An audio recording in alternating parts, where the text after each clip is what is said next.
big, bold flavors in this ramen bowl are hearty enough for any Shogun warrior. We're upgrading the pork cutlet in this traditional Japanese soup with sweet and smoky sliced ham. A rich broth is key for delicious ramen.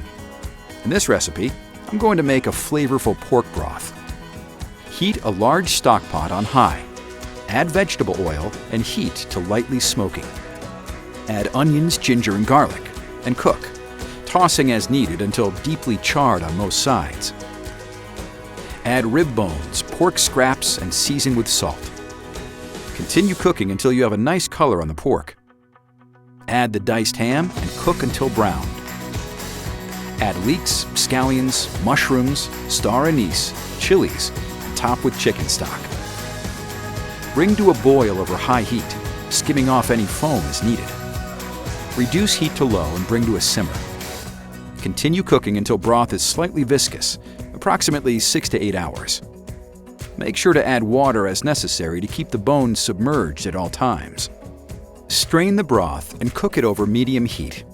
It should be reduced to approximately 6 cups. Combine the pork broth and miso paste. Bring this broth to a boil, then turn off the heat.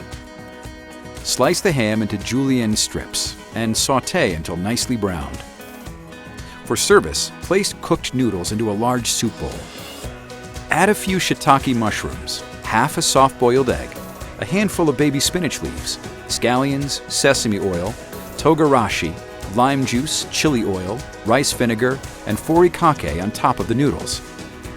Ladle the broth on top.